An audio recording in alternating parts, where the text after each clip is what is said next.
You're listening to a 3CR podcast created in the studios of independent community radio station 3CR in Melbourne, Australia. For more information, go to allthews.3cr.org.au. Evil minds that plot destruction, sorcerer of death's construction, in the fields of bodies burning, as the war machine keeps turning, death and hatred to mankind,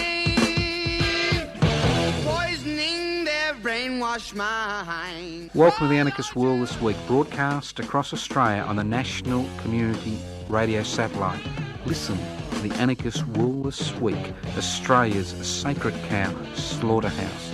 Listen to analysis of local, national, international events. Listen to analysis you'll never hear anywhere else.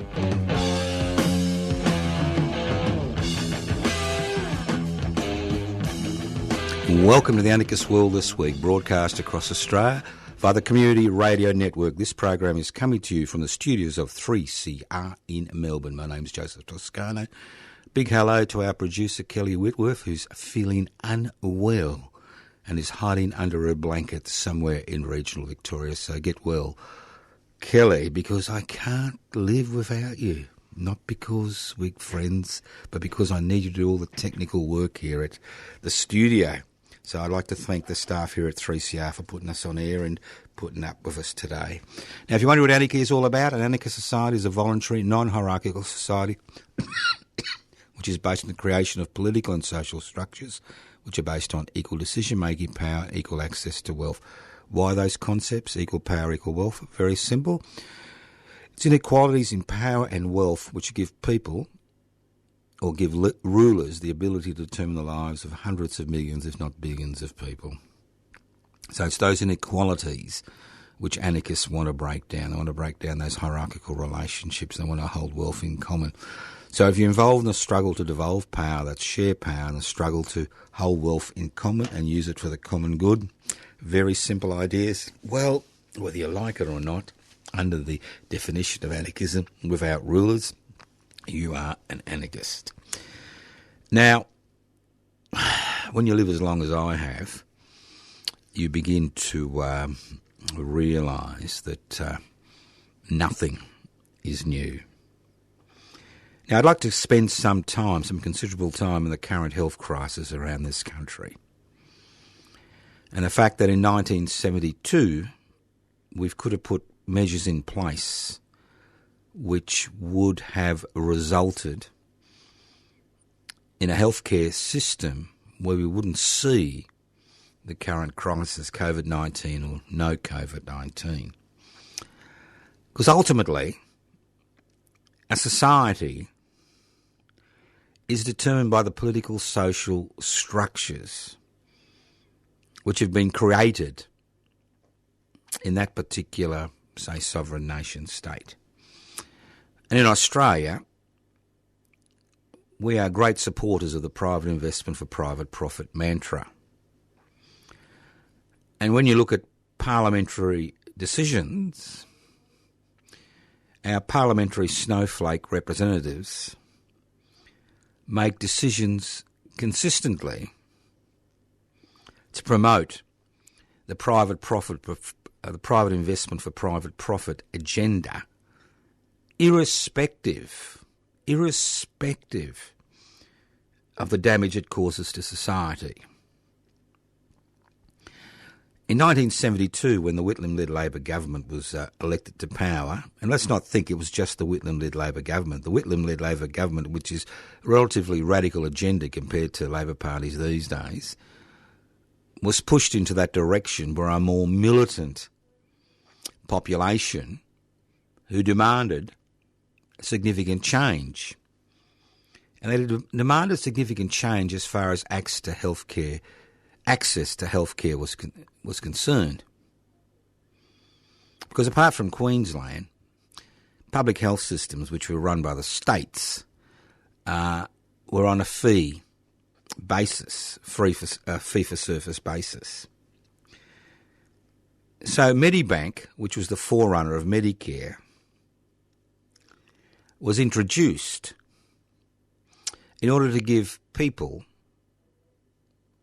access to primary health care outside the public health system for a relatively small cost or no cost at all.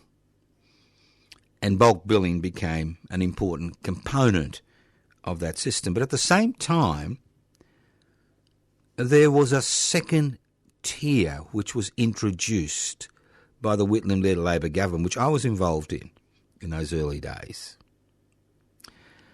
And that second tier was exceptionally important so it could act as a competitive force against the private investment for private profit model which private healthcare in this country is based on.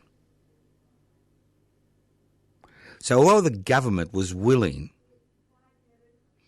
to meet the costs, while the government was willing to meet the costs of general practitioners and specialists, at the same time it was trying to develop an alternative health care system which was based on a salaried concept. So the workers in that particular healthcare centre, and they were described as community healthcare centres, would actually be paid a salary by the Commonwealth Government to provide a service outside the private hospital network. So what happened initially is communities which did not have access to private services or had inadequate access to private services held public meetings, formed a committee to create a community health centre, a community-based committee, and those organisations were funded by the federal government to set up salaried community health centres which acted as direct competition to the private medical industry. And these community health centres were not just centres where you had doctors. These were centres where you had physios, OTs, dietitians, psychologists, and the list goes on and on. So these plans, which were put forward by the Commonwealth Government and which were initially financially supported by the Commonwealth Government, were to provide an alternative network as far as access to health care, a wide variety of health care to people in this country. That's what the community health sector was built for. Now, what happened over the next 20 to 30 years, the control of community health centres as governments changed was given over to the states. And the states, in a rush to save money, basically privatised many aspects of these community health centres, especially access to a medical practitioner. And many of the community health centres didn't have the resources to pay salaries to medical practitioners. So what could have been an extensive system around the country which provided primary health care to Australians was strangled, was destroyed. So we were totally dependent, almost totally dependent on the private investment for private profit model, especially as far as doctors were concerned. So if you didn't work in the public health system and you worked outside the public health system, the only employment you could obtain in the majority of cases, if you're a medical practitioner, was in the private health sector. So today, we have a major issue in this country regarding access to primary health care. And when I'm talking about primary health care, it's not just access to physios, OTs, etc., but access to medical practitioners. One, because of successive governments, both Labor and Liberal, decreasing the Medicare rebate to the private sector, what we have now is a situation where many private practices have to abandon bulk billing in order to survive, because the rate of the return has not kept pace with inflation. It was government policy to increase Medicare rebates by half the inflation level for over 25 years, and it continues to be their policy. At the same time, we see an increase in population with chronic health issues as we live longer, an increase in costs for pharmaceuticals as we've privatised even the Commonwealth Serum Laboratory in this country. There are no publicly owned facilities which produce pharmaceuticals, so we are paying extraordinary amounts in subsidies to private pharmaceutical corporations to obtain medications for people in this country, and the government is paying huge amounts. For example, the current antiviral medication, which is quite effective, it costs the government $1,100 per 40 capsules. And we've spoken about this before.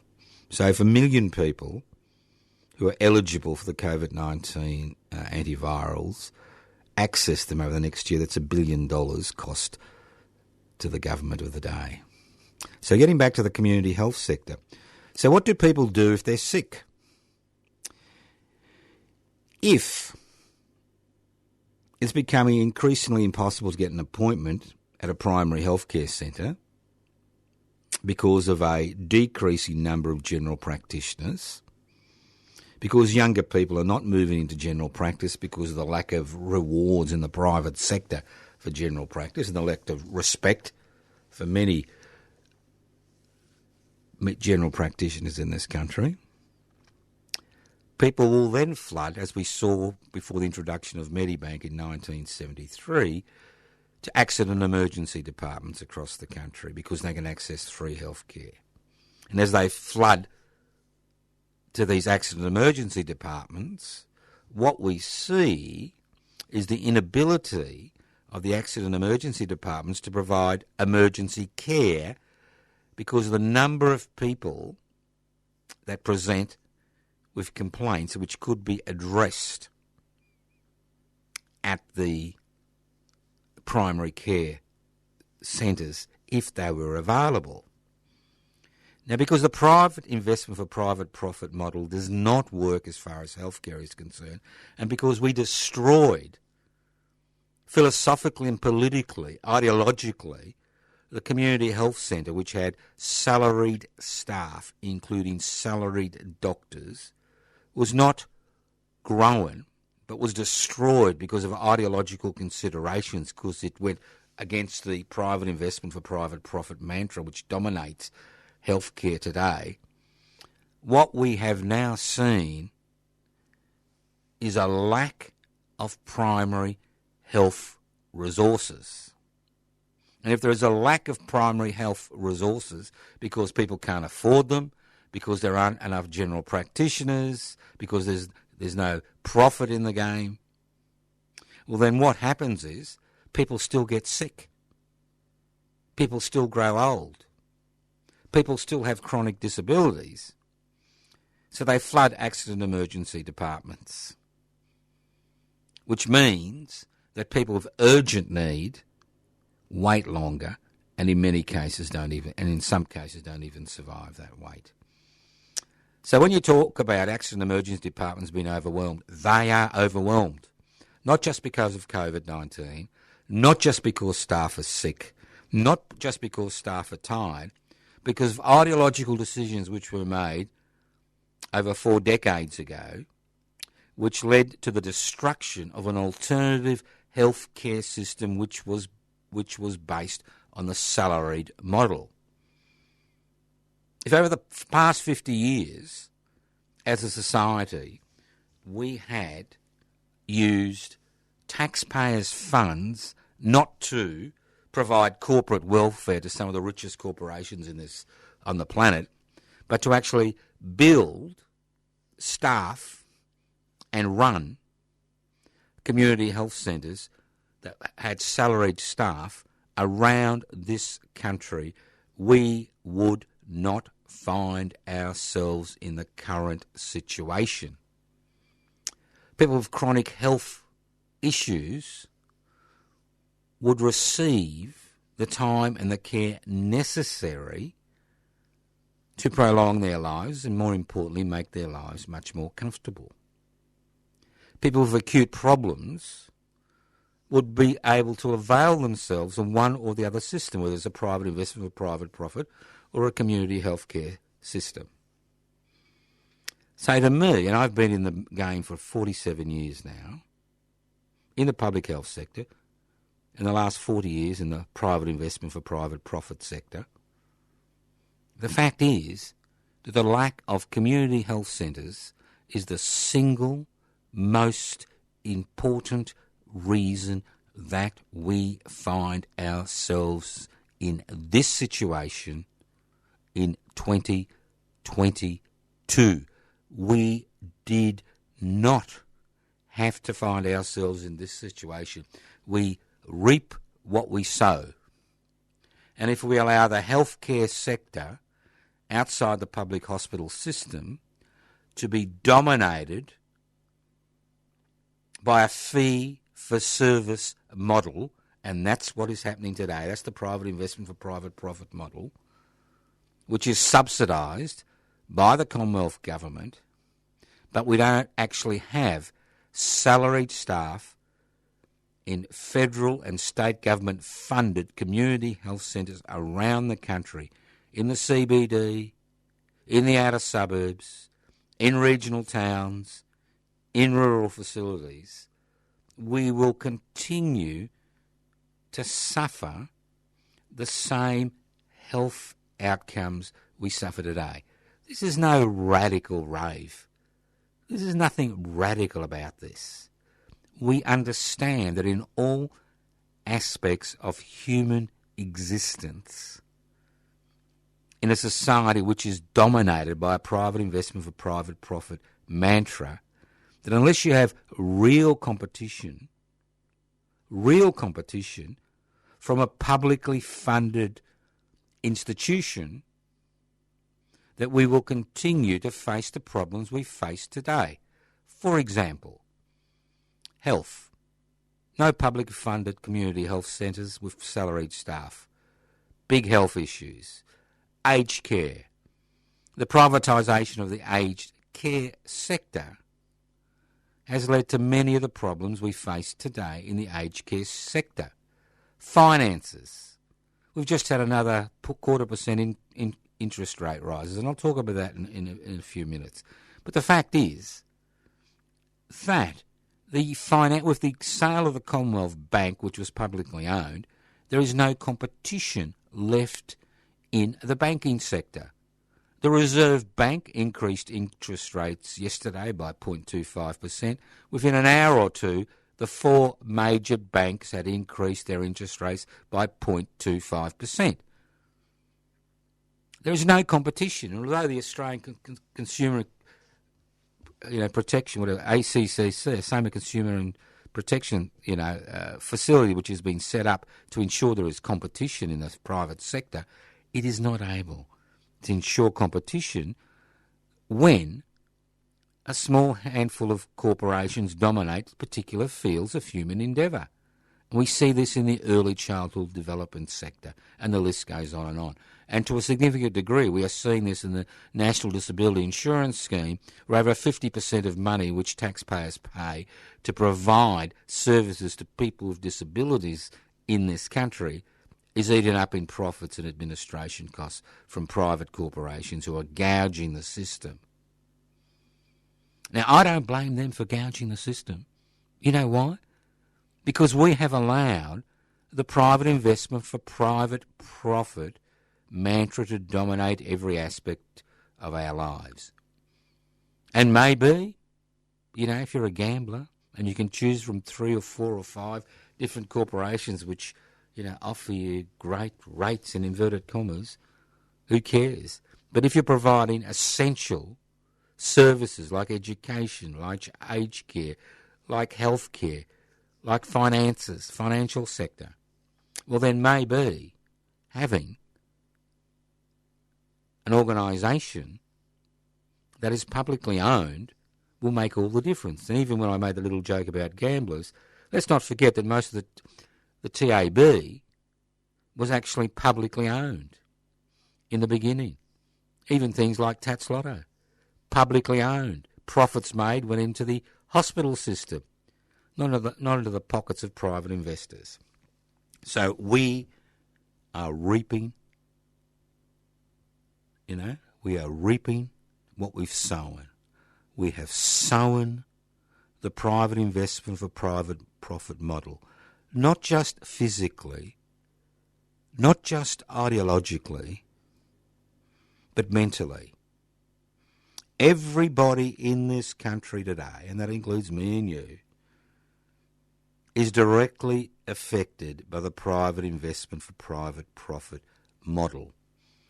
And to a significant degree, most of the issues that never seem to be resolved in this society, although we're relatively rich in resources, educated population, is because of the private investment for private profit model. Every aspect. And we continue mentally to think, to be psychologically inoculated to support these ideas, although these ideas is what leads to homelessness, people having to sell their homes because of increasing interest rates, people not having a roof over their heads, people having, to work a number of jobs as contractors instead of having salaried workers, and the list goes on. And it doesn't matter what you do, things don't change. It doesn't matter how many philanthropic organisations raise money so that Australians have food security over Christmas or Australian kids to go to public schools, it doesn't solve the issue. The issue is the fact that we have a parliamentary system which is dominated by parliamentary snowflakes. Representatives who we elect, let's not forget that, we elect them over and over again, representatives with agendas which promote and support the private investment for private profit model. The recent federal election and recent state elections in South Australia and Victoria highlight that people continue to think that it's only through the private investment for private profit model that we will flourish as a society. And to a significant degree, this change in philosophical outlook by Australians is directly related to superannuation. The compulsory acquisition of your wages, which is theoretically paid by your employer, in order that you can pay for your own retirement when you're old. So everybody somehow thinks they're a small investor, that they are part of this system, and the type of retirement they will be able to enjoy will be dependent on the success of private investment, whether it's the stock market or some other facility. The fact is that our retirement is not guaranteed by a superannuation scheme which ensures that the rich retire richer because they can put more money aside because of the tax-friendly rules regarding superannuation contributions than those who are working on a basic wage, who will find after a few years that their retirement funds have disappeared and they still have to rely on an old age pension, which is provided by the state. So we've seen this great change in the Australian psychology our expectations, our belief as a people that it's only the private investment for private profit mantra which will resolve the issues which are never resolved in this society. And if you want to go back to the good old days, in inverted commas, to the 18th and 19th century, when 4-year-olds were working in coal mines, where people earned enough just to fill their bellies if they were lucky, where people work extraordinary hours just to fill their bellies, where if they got sick or injured at work, it was their problem, not the employer's problem. If we want to go back to the good old days when the private investment for private profit model was the be-all and end-all of existence, where people starved to death because they didn't actually have enough money, let's go back to that model, because that is the model we have supported and created and expanded over the last 50 years during the deregulation, privatisation, globalisation, corporatisation era, which has saddled the world with an economic system based on those concepts. Well, you want to go back to that. And you want to forget the sacrifice of the millions of people who died during revolutionary reformist struggles around the world in order to improve their situation. Then let's go totally back to the private investment for private profit model, because that is what we are doing as a society. So all those issues which we face today will continue to be issues in 10, 20, 30, 40, 50 years, the climate emergency or no climate emergency. For example, just an aside, climate emergency, great investment potential for the private investment for private profit crowd. It's not about changing the way we produce things. It's not about changing what we eat. It's not about changing the way we practice agriculture. It's all about trying to make a buck out of the climate emergency. You listen to The Anarchist World this week, broadcast across Australia via the Community Radio Network. This program is streaming live on 3cr.org.au. The program will be podcast the next few days. You can access the podcast by going to 3cr.org.au. My name is Joseph Toscano.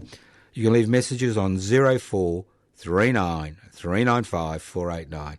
0439 395 489. You can go to the Facebook page, Joseph Toscano, or Toscano for Mulgrave, whatever. Just a YouTube channel, Public Interest Before Corporate Interest. The list goes on and on. Tons of, virtual shit out there if you want to get access to it. You can always join Public Interest Before Corporate Interests, an organisation which few people want to flock to, but have a look at the website, Public Interest Before Corporate Interest, PIBCI, PIBCI.net. You can join online and it doesn't cost you a cent. I know, that's an extraordinary thing. Join online, doesn't cost you a cent. Now, for a few interesting things coming up if you live in the city of Melbourne, I'm sorry, but you can do these things in your part of the world. It's all about doing things.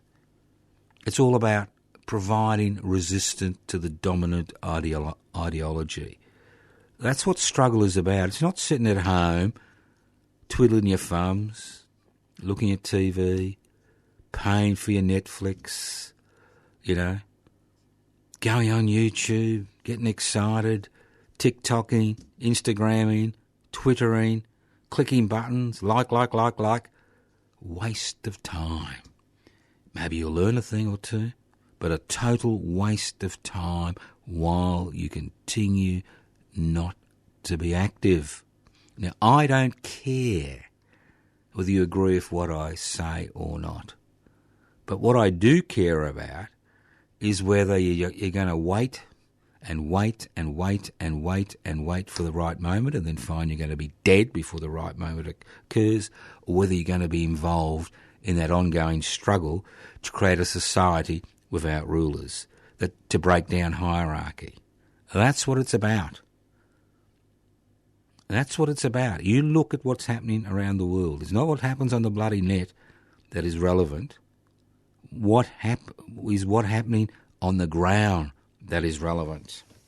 All right, 11th of December, round the corner, a few days away, 1 p.m. The West Papuan Rent Collective end of year big day out. That's right, big day out. Now, the West Papuan Rent Collective was initiated by myself and Mr. John Lawrence, who recently died, and my late wife, Ellen Jose. Friends of John Lawrence, I'd just like to let you know that there will be a little memorial service for John Lawrence at the West Papuan Rent Collective do this Sunday, the 11th of December. It'll be at 838 Collins Street, Docklands. Just walk round the back and you'll see everything happening there. Now, John Lawrence's funeral, I understand, will be on Wednesday. I'm still waiting for confirmation. Obviously, if you want to go to John Lawrence's funeral, it'll be on Wednesday afternoon. It will be in a regional centre, so there may be a bit of travelling for you.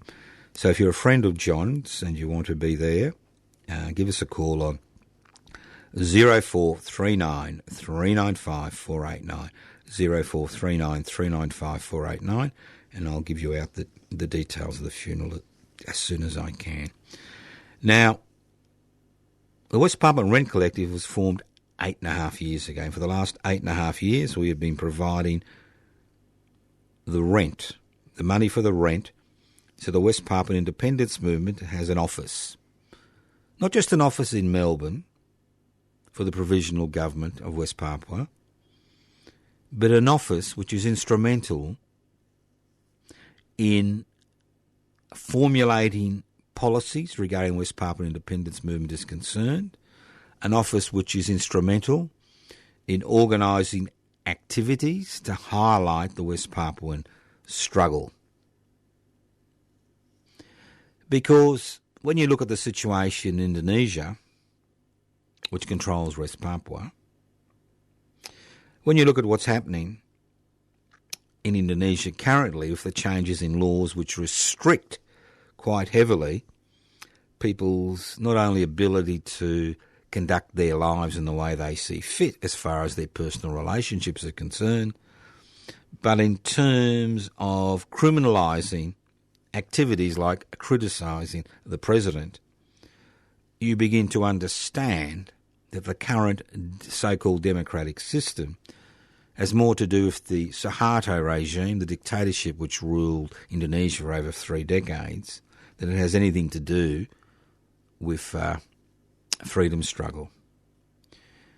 Now, I just want to talk a little bit about West Papua, because a lot of people don't even know it exists. Now, West Papua is 67 kilometres from the Australian coast, all right?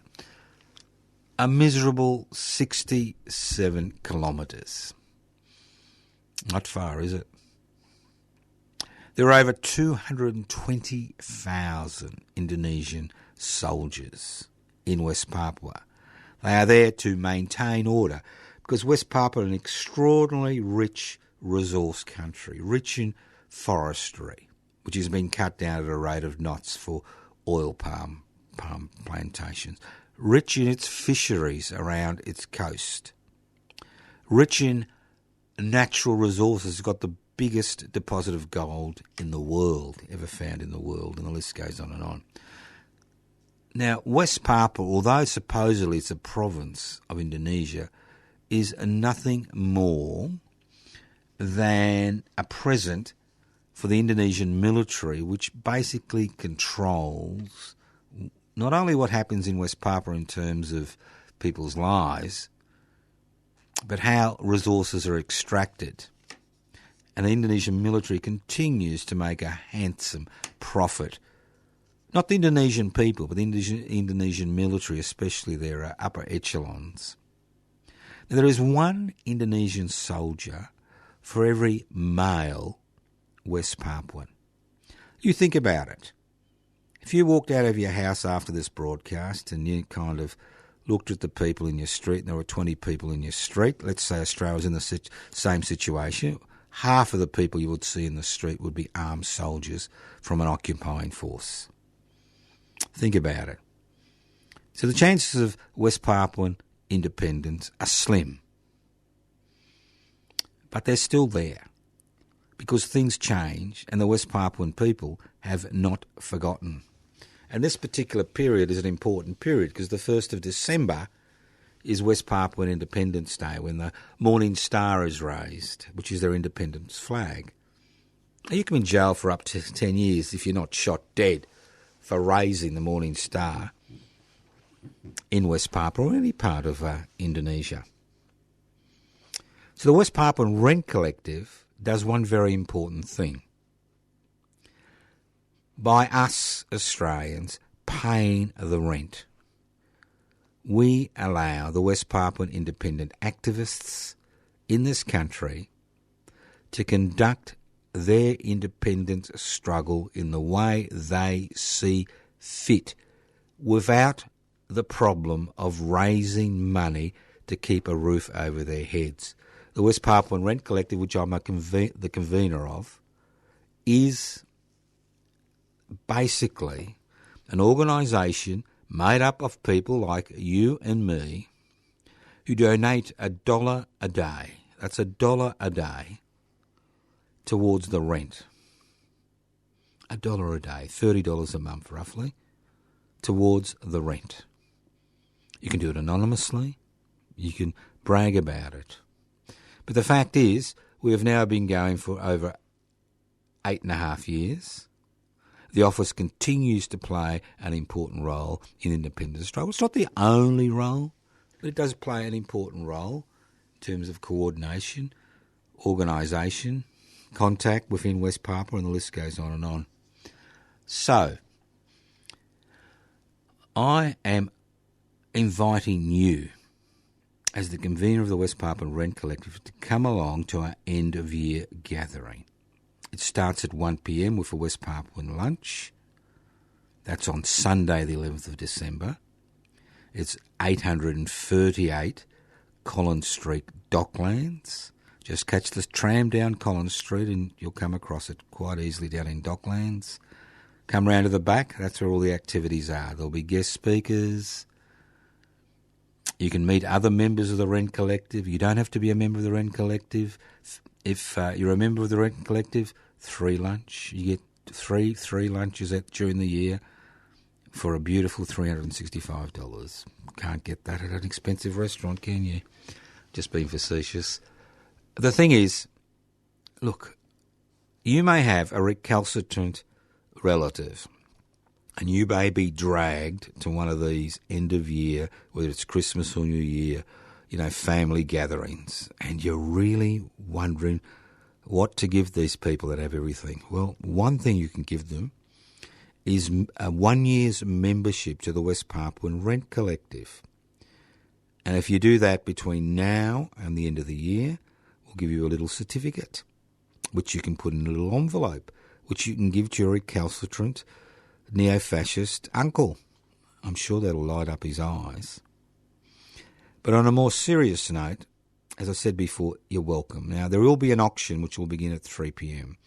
And the auction is to raise money for the West Papuan Rent Collective. Fortunately, we have 2 stools, 1 stool and 1 side table, made by the well-known furniture maker, David Mackenzie. All this material is from recycled timbers. They'll be auctioned. The Reverend Stringer has donated a West Papuan shirt and a West Papuan piece of cloth to be auctioned. And I might even bring some of my vegetables to be auctioned, who knows.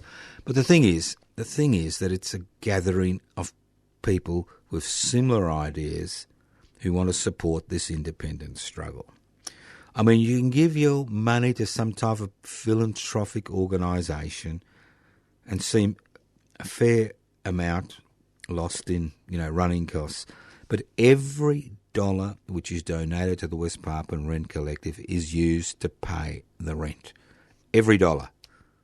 And I can give a personal guarantee that this has occurred for the last 8.5 years. So, come along. Look before you buy. Take part in the auction. Donate money. Have a good feed. Listen to the guest speakers. You can't go wrong. And at the same time, you are assisting one of the most important national independence struggle that we have on planet Earth today. Listen to the Anarchist World This Week, broadcast across Australia via the Community Radio Network. This program is streaming live on 3cr.org.au. Now let's get back to the private investment for private profit model. You know that I just cannot stand the way this country's natural resources, this country's, the First Nations people and our natural resources, how they are being exploited by the private sector, courtesy of the parliamentary snowflakes that sit in the Houses of Parliament in this country at the state and federal level, especially at the federal level. These are representatives which you elected to make decisions for you for the next 3 to 4 years, hoping against hope that they would somehow provide the basic resources that are necessary for a society to function, so that every human being on this continent was able to share in that extraordinary bounty that we have. So what's the latest debate? Well, the latest debate is there are escalating energy prices. So the government, in its wisdom, is going to put a price cap, or is trying, the key word is trying, to put a price cap on gas and coal. Now, these corporations are making extraordinary profits from our resources because we have allowed them to develop them privately. Private investment for private profit. As if we as a people couldn't raise the necessary funds to develop these resources for our personal gain. So we could establish a network of community health centres so we wouldn't have the problems we have today. Or we could establish a publicly owned aged care sector. And the list goes on and on. So what's the debate? Oh, you can't put a price cap. If you put a price cap, you need to compensate us. Hang on. Well, why doesn't the government directly then give money to people who use energy to help them pay their bills? Why should we compensate these people? As far as I'm concerned, we should nationalise. That's right. The N-word. Horrible word. It's worse than the C word. Capitalism I'm talking about. Nationalise all these corporations. Nationalise without compensation. They've made enough profits as it is. Why they should be allowed to continue to make profits at our expense when we can't even provide a roof over the heads of so many people in this country. When we talk about the lack of food security. Extraordinary. Just extraordinary. What's the point of electing these parliamentary snowflakes if they've got no policies? If all they do is kowtow and melt below before these corporations who somehow think that they own us. They own this country, that we owe them a living. Think about it. It's a disease. It's a disease we're all infected with. A few of us are inoculated against the private investment for private profit mantra which dominates every aspect of our existence on this planet. A few of us, the majority of Australians, think it's a wonderful, wonderful idea. Maybe if the numbers grew, you became a little bit more active, maybe things would begin to turn around and change. Now, if a Martian came, well, let's say somebody from another galaxy came down to Earth, and we'll call it, arrived in Australia, and it saw the inequalities, and it saw the the wealth, the natural wealth, the human wealth that we had in this country. And it saw all the issues that we face which we can never resolve. The first thing they'd say is, why have you organised your society in this way so only a few prosper at the expense of everybody else? Are you people mad? Are you totally mad? Why are you worshipping at the feet of Mammon? What's wrong with you people? What's wrong with you? What's wrong with you? You can resolve all the issues you've got within a few years.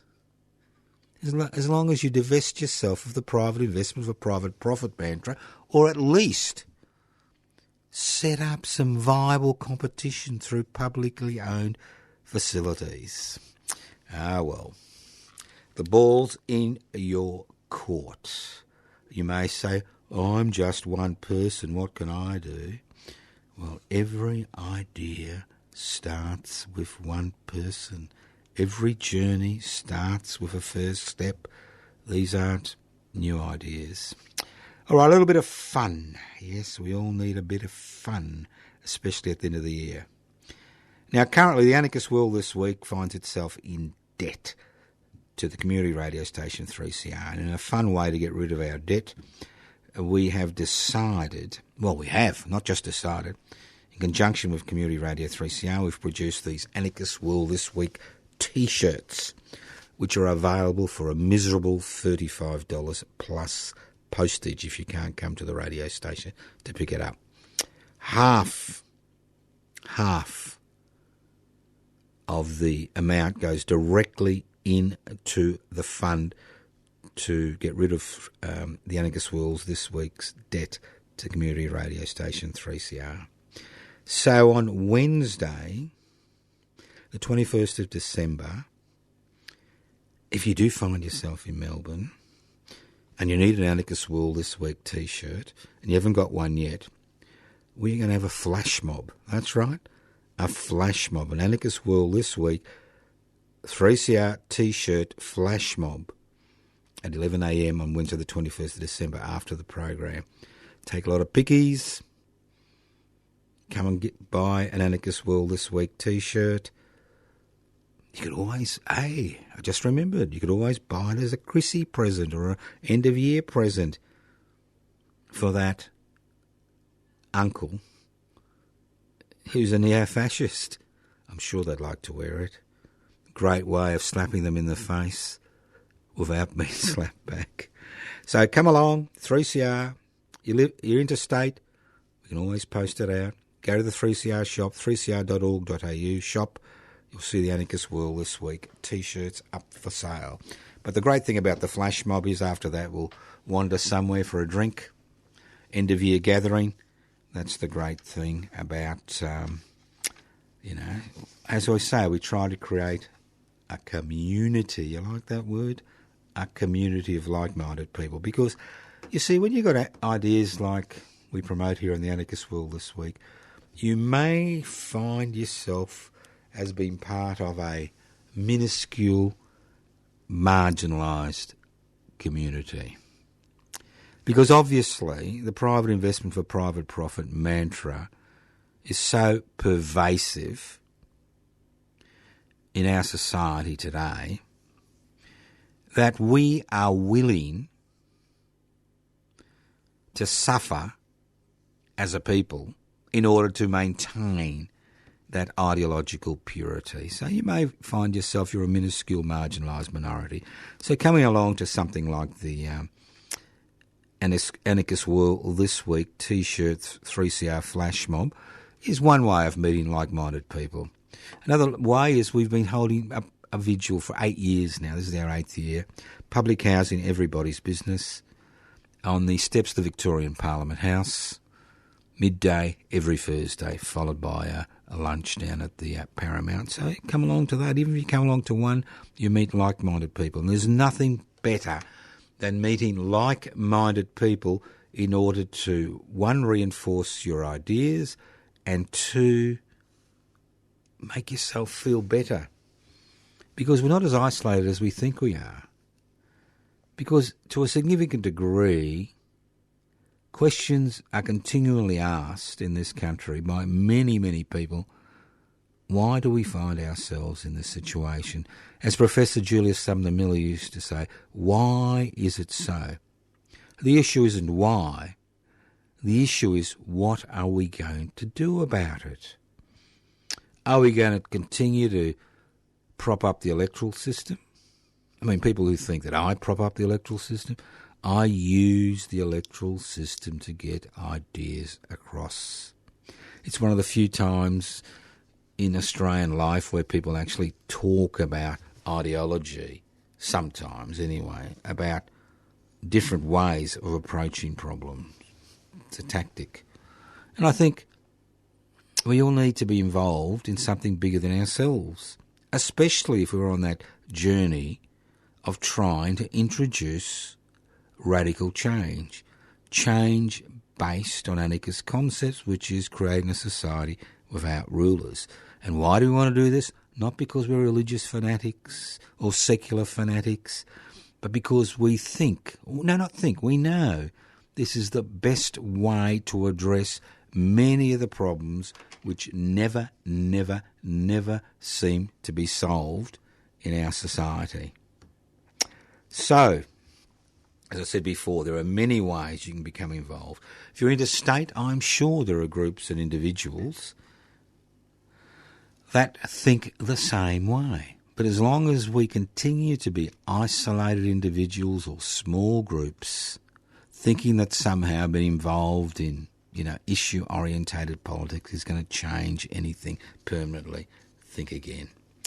You've been listening to The Anarchist World this week on your local community station, courtesy of the Community Radio Network. My name's Joseph Toscano. I've been hosting this program for many years now.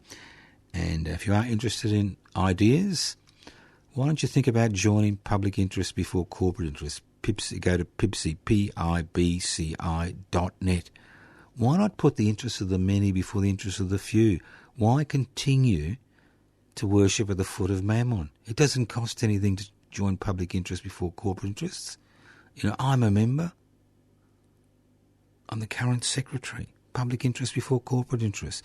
Simple concepts. We get enough members, we can register as a political party. Try to raise these issues in other forums. Very simple.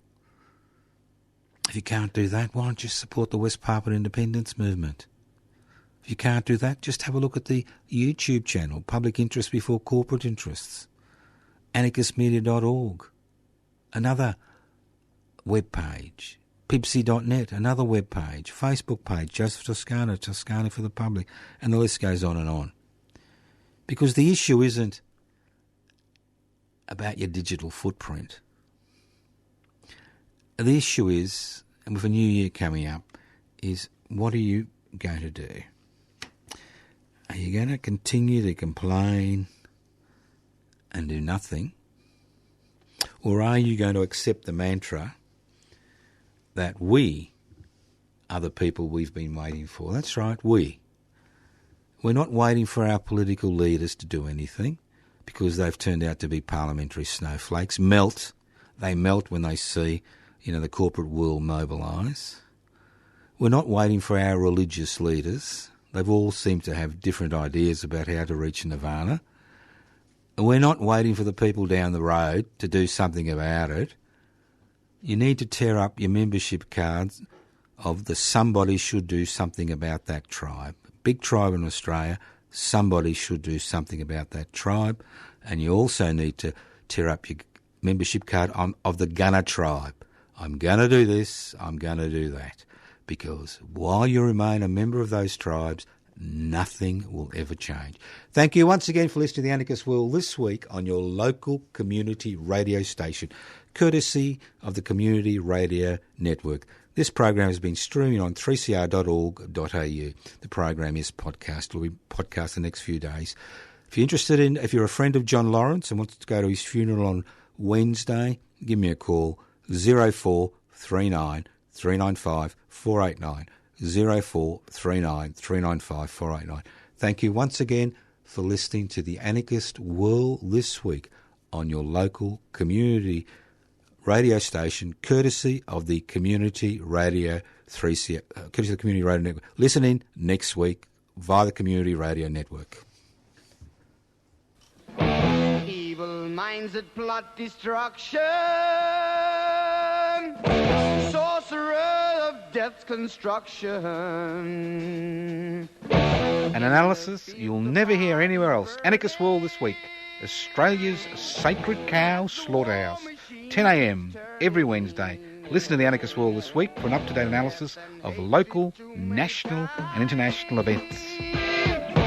Poisoning their brainwashed minds. Oh, Lord, yeah.